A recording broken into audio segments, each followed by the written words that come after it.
எண்ணிலடங்கா தமிழ் எழுச்சி நிகழ்வுகளை ஐரோப்பிய நிலப்பரப்பு கண்டிருக்கிறது. கலை பண்பாட்டு நிகழ்வுகள் நூற்றுக்கணக்காக ஆயிரக்கணக்கில் நடந்திருக்கின்றன. ஆனால் முதன்முறையாக ஐரோப்பிய நிலப்பரப்பில் சுவிட்சர்லாந்து டாவோஸ் நகரில் உலகெங்கிலும் இருந்து தமிழ் தொழிலதிபர்கள் திறனாளர்கள் வருகிறார்கள். ஐரோப்பிய நிலப்பரப்பில் உலகத் தமிழ் தொழிலதிபர்களையும் திறனாளர்களையும் இணைத்து நடக்கின்ற மாபெரும் உலக மாநாடு ஜூன் 7, 8, 9 நாட்களில் உலகத் தமிழர்கள் அனைவரும் இணைவோம், புதிய வரலாறு படைப்போம்.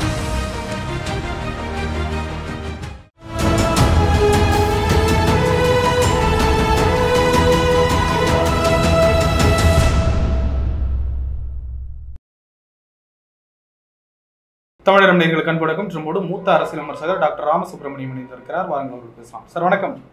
வணக்கம் சார். தேர்தல் முடிவுகள் எல்லாம் வெளியாகிவிட்டது. பாஜக கூட்டணி அறுதி பெரும்பான்மை பெற்றுவிட்டது. இன்றைக்கு இந்தியா கூட்டணி கட்சியினுடைய கூட்டமும் தேசிய ஜனநாயக அந்த கூட்டணியினுடைய கூட்டமும் நடக்க இருக்கிறது. எப்படி பார்க்குறீங்க இந்த சூழ்நிலை? உங்களுக்கு என்ன புலப்படுது? முதல்ல இந்த எலெக்ஷன் ரிசல்ட்டுக்கு முன்னாடி நாம பேச வேண்டியது என்பது இந்த எலெக்ஷன் எப்படி ட்ரெண்ட் இருக்க போகிறது. சர்வே எல்லாம் போட்டாங்க பாருங்க, அந்த சர்வே. அதற்கு பிறகு எக்ஸிட் போல் அப்படின்னு, அதாவது பொய் மாளிகையை கட்டி அதை உலகம் முழுக்கலும் பரப்பினார்கள் அயோக்கியர்கள். அந்த அயோக்கிய மக்களுக்கு நிச்சயமாக ஒரு தண்டனை கொடுக்கணும் சார். இப்ப யாராவது நான் உட்காந்து ஒரு பத்திரிக்கை மாதிரி எழுதிவிட்டு இவங்கெல்லாம் ஜெயிப்பாங்க அவங்க ஜெயிப்பாங்க அப்படின்னு சொல்லிட்டு ஒரு ஏசி ரூம்ல உட்காந்து அதை வெளியிடுறது, யாரையும் போய் களத்துல நின்று பாக்குறதும் கிடையாது, ஒண்ணும் கிடையாது. இது it's a fraud on the society, fraud on the society. இதை முதல்ல இந்த எக்ஸிட் போல் இதெல்லாம் தடை செய்யணும்னு நான் கேட்டுக்கிறேன். ஏன்னா இது மிகப்பெரிய அளவுக்கு மோசடி நடந்து கொண்டிருக்கு. இன்ஃபேக்ட் என்டிஏக்கு இந்த அளவுக்கு இடம் கிடைச்சதுக்கு காரணமே இந்த ஃப்ராடு சர்வேனால தான். அவங்க ஜெயிச்சுவாங்க போல இருக்கே அப்படின்னு சொல்லிட்டு சிலர்லாம் ஏமாந்து போய் ஓட்டு போட்டிருக்காங்க. அதனால ஏன்னா நம்முடைய ஓட்டை எடுத்துக்கு வேஸ்ட் பண்ண அவங்க தான் ஜெயிக்க போறாங்க. அதனால it's a big fraud on the people of India. அதனால இதெல்லாம் தடை செய்ய வேண்டும். இந்த மாதிரி ஃப்ராடெல்லாம் அவங்களுக்கு தண்டனை கொடுக்கும். நேற்று யாரோ தர சர்வே எல்லாம் போடும், 400க்கு மேல பிஜேபி வரும் சொன்னார். எதுக்காக அழறாருன்னு, அது இன்னும் கொஞ்சம் ஏமாத்தி சொல்லியிருக்கலாமோ அப்படிங்கிறதுக்கு அழறாரா, அல்லது தான் பண்ண பாவத்துக்காக பரிகாரம் தேடிக்காம கண்ணீர் விடுறாரா என்னன்னு தெரியல. இது ரொம்ப மோசடியான ஒரு சமாச்சாரம். இது ஒரு நியாயமற்ற நிலையில போயிட்டு இருக்கு. அடுத்தது பாத்தீங்கன்னா, இன்னைக்கு மீடியாங்கிறது, நான் திருப்பி சொல்றது, அது மோடியாவா போய் 2 வருஷத்துக்கு மேல ஆயிடுது. எல்லா மீடியாவும், அது பிரிண்ட் மீடியாவா இருக்கட்டும் அல்லது விஷுவல் மீடியாவாக இருக்கட்டும், எல்லாரும் பிஜேபிக்கு கூட பூஜா தூக்குறதே வேலையா போச்சு. ஒரு நேர்மையான ஒரு மீடியாவாகவே இல்லை. அவங்களுடைய கருத்துக்கள் எல்லாமே ரொம்ப ஜேடட். இன்னைக்கு பாரு, இப்ப கூட இந்த ரிப்பப்ளிக் அப்படிங்கிறதுல நான் அப்பப்ப அதுலயும் பேசுறது உண்டு. அந்த ரிப்பப்ளிக்ல என்ன போடுறாங்கன்னா, இண்டிங்கிற என்ன இண்டி கூட்டணியா? அது இந்தியான்னு நீங்க என்டிஏன்னு போடலாம், நேஷனல் டெமோக்ராட்டிக் அலையன்ஸ்ன்னு அதை பத்தி சொல்லலாம். ஆனா இந்தியாங்கிறது அந்த அலையன்ஸுங்கிறதே கிடையாது. இண்டின்னு சொல்ல வேண்டியது. தமிழ்லையும் இப்ப ரொம்ப அநியாயமாக சில பத்திரிகைகள், அதே போல ஊடகங்கள், அவங்கெல்லாம் டெலிவிஷன் சேனல்ஸ், யூடியூப், இவங்கெல்லாம் அநியாயமான பொய்யை சொல்றதுக்காகவே பிஜேபிக்கு பூஜா தூக்குற இன்ஸ்டிடியூஷனாவே மாறி போயிடுது. இவைகளெல்லாம் அவங்களுக்கெல்லாம் ஒரு அதாவது இந்த பத்திரிகை தர்மம் அப்படின்னு அடிக்கடி நீங்க எல்லாம் சொல்லுவீங்க. இந்த தர்மமே இல்லாம அதர்மமான பீப்புளாக ஆயிட்டாங்க. ரைட்டுன்னா ரைட்டுன்னு, தப்புன்னா தப்புன்னு, இடிப்பாரு இல்ல ஏமராமன், கெடுப்பார்லான்னு கெடும்னு அரசாங்கம் தப்பு பண்ணி தான் அதை சொல்லணும். ஆனா அது எதையுமே சொல்லாம அது இன்னும் பிரமாதம், தேனும் பாலும் ஓடுறது அப்படிங்கிற மாதிரி இன்னைக்கு கூட அந்த ரிசல்ட்டை அப்படியே புலகாங்கியதை அடைஞ்சு சில பேர்லாம் சில பத்திரிகைலாம் எழுதின்றாங்க. இதுக்கு முன்னாடி எக்ஸிட் போல்ல 7 இடம் பிஜேபி ஜெயிக்கணும், கொஞ்சம் கூட கூச்சமே இல்லாம சொல்லிட்டு இருக்காங்க. கொஞ்சம் கூட கூச்சமே இல்லாம 7 இடம் ஜெயிக்க போறதுன்னு. இன்னைக்கு அந்த டிஃபரன்சஸ் எல்லாம் பார்த்தா எங்கேயோ இருக்கு. ஒரு இடத்துல திரு அண்ணாமலை அவர்கள் ஜெயிப்பதுங்கிறது அப்படியே ஒரு சின்ன ஒரு மார்ஜின்ல தான் வேணா தோத்து போலாம் முடியும். அவர் ஜெயிப்பதற்கு நிறைய வாய்ப்பு இருக்கு. இன்ஃபேக்ட் ஜெயிச்சுட்டார் அப்படிங்கிற மாதிரிலாம் பொய் கணக்கெல்லாம் எழுதியிருந்தாங்க. அதெல்லாம் என்னாச்சு?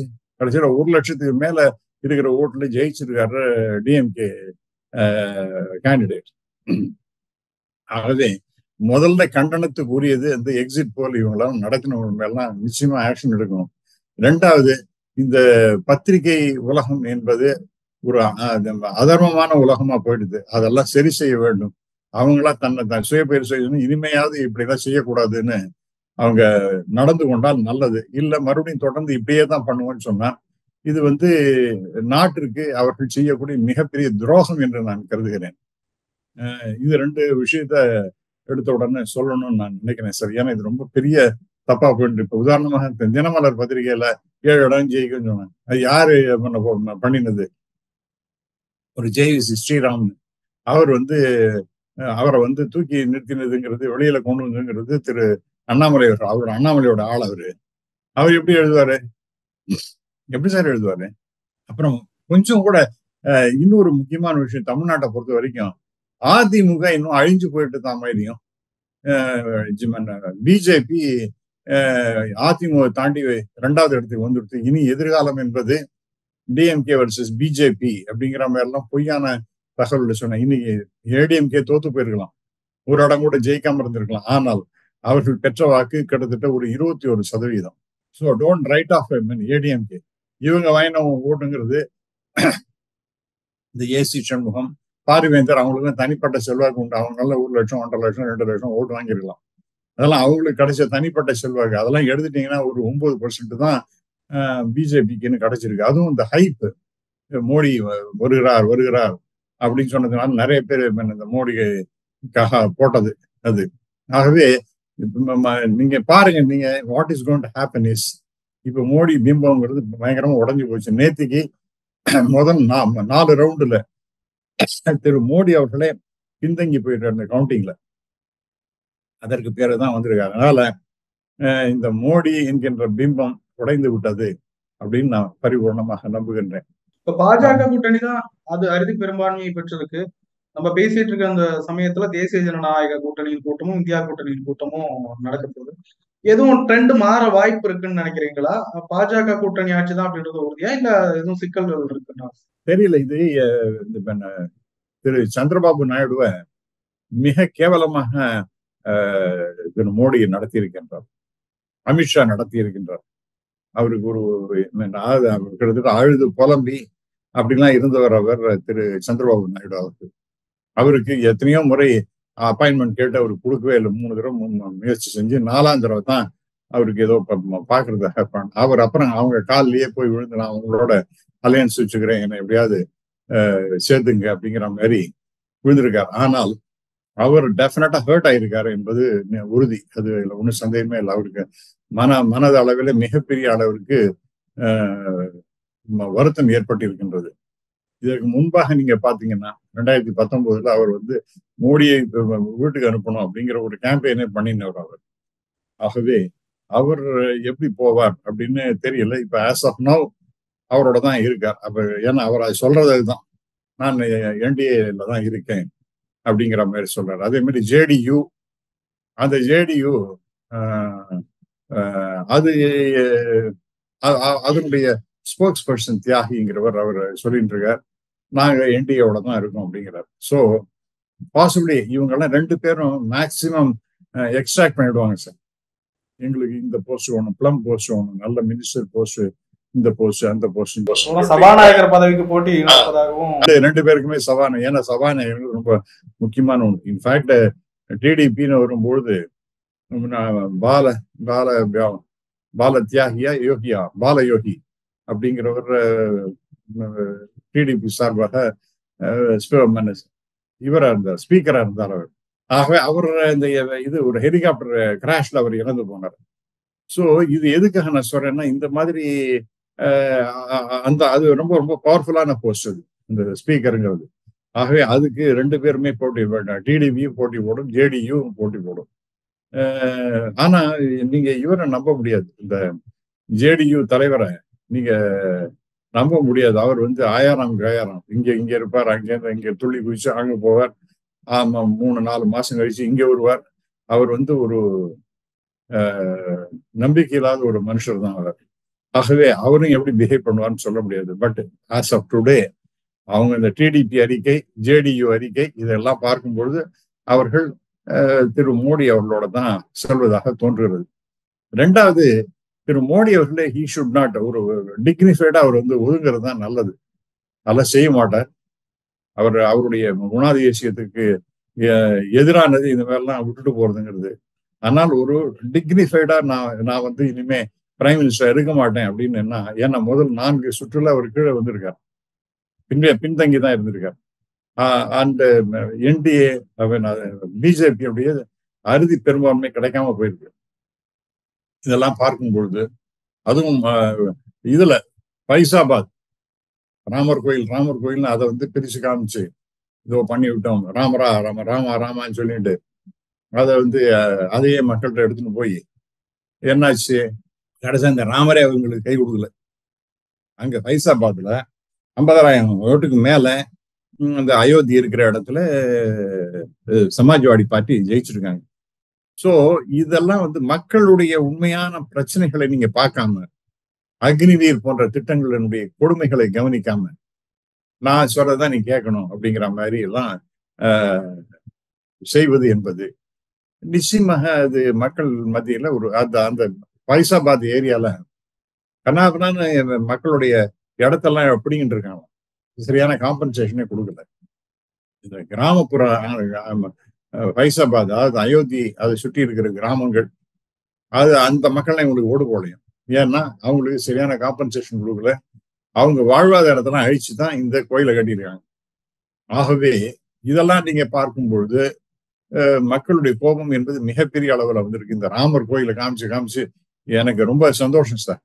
ஏன்னா சமீபத்துல நான் இதுக்கு உத்தரப்பிரதேஷ் போயிருந்தேன். அப்ப நீங்க வாங்க இதுக்கு ராமர் கோயிலுக்கு பார்க்கலாம். சத்தியமா வரமாட்டேன், அதை முழுமையாக முடிக்கட்டும், அப்புறம் ஏதாவது நல்ல காரணம் வரும்போது நான் பாக்குறேன், எனக்கு உடல்நிலை சரியா இருந்து முழுமையாக முடிச்சா பாக்குறேன் அப்படின்னு சொன்னேன். இன்ஃபேக்ட் எனக்கு போறதுக்கே விருப்பம் இல்லை. இனிமே அது முடிச்சாங்க அப்படிங்கும் போது எனக்கு உண்மையிலே சந்தோஷத்தோட, ராமபிரானே நீ வந்து கண் திறந்து நல்லதை தான் நடத்தி இருக்கின்ற, பைசாபாத் போன்ற இடங்களையும் உத்தரப்பிரதேஷ் போன்ற இடங்களையும் பிஜேபிக்கு நல்ல தக்க பாடத்தை நீ புகட்டி இருக்கின்றாய் என்று நன்றி செலுத்துவதற்காக வேணா நான் போவேன். So coming back to mister Modi, அவர் நியாயமான முறையில் நடக்கிறதுன்னா அவர் அது அந்த இடத்துல இனிமே இருக்காம இருக்கிறதா நல்லது. ஏன்னா ஒரு டிக்னிஃபைடா 10 வருஷம் இருந்தாச்சு. போர் எனக்கு நான் இருக்கிற வரைக்கும் என்னால் முடிந்தவரை இந்த நாட்டிற்கு நற்பணிகளை செய்து நிறைவான ஒரு வாழ்க்கையோட நான் அரசியல் இருந்து துறவரம் பெறுகிறேன். அதுதான் எனக்கு விவேகானந்தர் பாறையில கிடைச்ச அனுபவம், அல்லது அங்கேருந்து கிடைத்த மெசேஜ் அப்படின்னு சொல்லிட்டு ஒதுங்கிறது நல்லது. அல்லது RSS அவங்க என்ன சொல்லணும்னா, இது வரைக்கும் நீங்க இந்த மோடிக்கும் RSSக்கும் ஒத்துமையே இல்லை. திரு மோடி, திரு அமித்ஷா இவர்களுக்கெல்லாம் நல்ல ஒரு ரிலேஷன்ஷிப்பே இல்லை.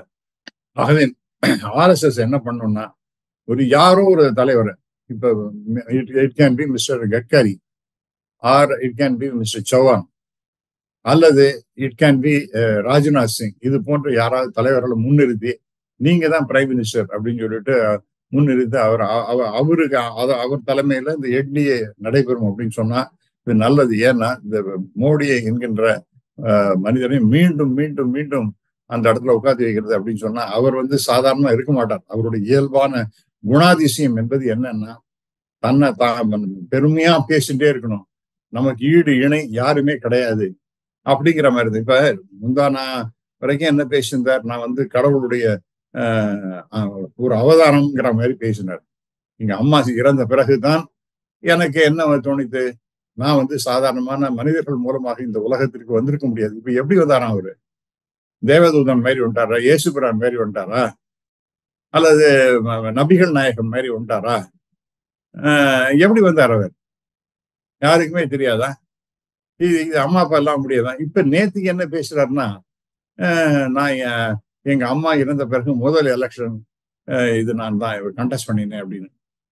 அவர் ஏழை தாயின் மகன் அப்படின்னு சொன்னார். இப்ப அம்மா இல்லாத பிள்ளை, தாய் இல்லாத பிள்ளையாக நான் இந்த தேர்தலை சந்தித்தேன். என்னையா இதெல்லாம், அவருங்க வயசு 73 ஆகுது. ஒரு அடக்கம், அமைதி, இதெல்லாம் இருக்க வேண்டாம்?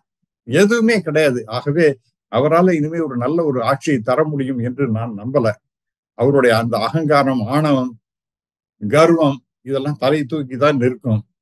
மை வே ஆர் ஹைவே என்கின்ற ஆட்டிடியூட் தான் இருக்கும். இவர் வாஜ்பாய் கிடையாது. வாஜ்பாய் எல்லாரோடையும் பிளெக்சிபிளா போனவர். இவர் யார்ட்டையும் பிளெக்சிபிளா போக மாட்டார். He is an inflexible rigid personality. அதனால இனி எப்படி இந்த ஆட்சி நடக்க போகின்றது என்பதை பொறுத்திருந்து தான் பார்க்கணும். ஏன்னா அவர் தன்னைத்தான் இப்ப கூட நேற்றுக்கு பேசும்போது கூட இது அந்த கடவுளை கொண்டு வந்துட்டார். இவர் ஜெய் ஸ்ரீராம் சொல்லுவார். ஜெய் ஸ்ரீராம் விட்டு ஜெய் ஜெகநாத் அப்படின்னு சொல்லிட்டு ஒரிசா அந்த பூரி ஜெகநாத்தை கூப்பிடுறாரு அவருக்கு முதல்ல.